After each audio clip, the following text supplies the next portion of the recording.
Coordinateur régional Afrique de l'Ouest francophone de la coalition Publiez ce que vous payez. La coalition Publiez ce que vous payez est un réseau mondial d'organisation de la société civile qui œuvre pour une gouvernance démocratique, transparente et redevable du secteur des industries extractives, c'est-à-dire l'extraction du pétrole, du gaz et des minerais en Afrique de l'Ouest fondamentalement.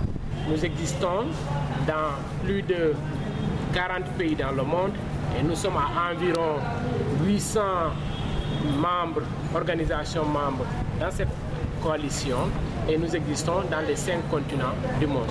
Et je suis le coordinateur régional Afrique de l'Ouest francophone. Alors, pendant 2 jours, vous avez échangé avec les organisations de la société civile togolaise. Dites-nous, en résumé, ce que pendant les 2 jours que vous avez pu, sur quoi vous avez échangé? La coalition togolaise de Publiez ce que vous payez est une coalition qui est en processus de redynamisation parce qu'elle existait depuis 2008, mais à partir de 2014, il y a eu un certain relâchement et des soucis de gouvernance interne.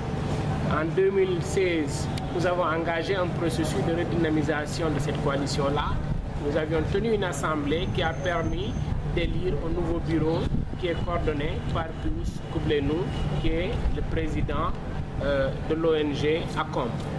Aujourd'hui, il est question pour nous de renforcer les capacités des organisations membres de la coalition Publiez ce que vous payez, parce que parmi certains d'entre eux, il y a des nouveaux sur la question des industries extractives. Il fallait faire une sorte de mise à niveau à l'endroit de l'ensemble de ces organisations membres. Nous avons considéré qu'il fallait revisiter d'abord le cadre politique et normatif qui encadre le secteur des industries extractives, particulièrement la loi nationale, c'est-à-dire le code minier, ensuite le cadre sous-régional qui est encadré par l'UEMOA et la CEDEAO, puis au niveau régional qui est encadré par la vision minière africaine qui est mise en œuvre par l'Union africaine. Après cela, nous avons revisité aussi d'autres mécanismes de transparence dans le secteur des industries extractives. Et le principal mécanisme reste l'initiative pour la transparence dans les industries extractives. Cette initiative-là est encadrée par une norme qu'on appelle la norme ITE qui exige à chaque pays de mettre en œuvre l'initiative de transparence.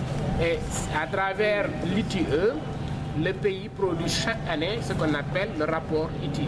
C'est un rapport contextuel qui renferme toutes les données dans le secteur des industries extractives. Elle renseigne sur la contribution des compagnies minières et les paiements que ces compagnies effectuent à l'endroit de l'État. Elle renseigne aussi tous les chiffres que l'État reçoit et que l'État doit fournir aussi dans le cadre de ce rapport-là pour permettre aux citoyens de pouvoir avoir accès à l'information, de pouvoir vérifier cette information-là et au bout du compte pour la société civile de faire un suivi sur la redistribution des recettes qui sont issues du secteur des industries extractives au profit des populations, au profit des communautés qui sont directement affectées par les industries extractives. Alors aujourd'hui, qu'est-ce que la coalition attend de ces organisations de la société civile togolaise à l'issue de ces 2 jours d'atelier de renforcement des capacités? Alors, ce que nous attendons particulièrement de la coalition togolaise, c'est de maintenir la vigilance en tant qu'organisation sentinelle dans la gouvernance de ce secteur. Parce qu'il y a beaucoup d'enjeux dans ce secteur. Il y a des enjeux financiers et économiques, il y a des enjeux environnementaux parce que l'exploitation menace beaucoup l'environnement. Il y a des enjeux sociaux en termes de protection des droits des communautés qui sont dans les zones minières. Il y a des enjeux aussi de corruption de haut niveau dans ce secteur-là. C'est un secteur qui expose beaucoup d'hommes politiques à la tentation de corruption. Donc vous avez suivi aussi des enjeux de sécurité qui ont aujourd'hui détruit beaucoup de pays voisins du Togo. Nous considérons qu'il faut déjà prévenir tout cela avant que le mal ne soit là.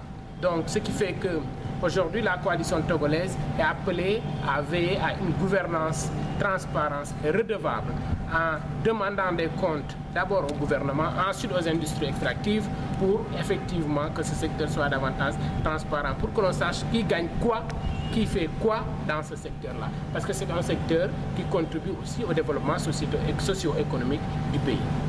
Merci beaucoup.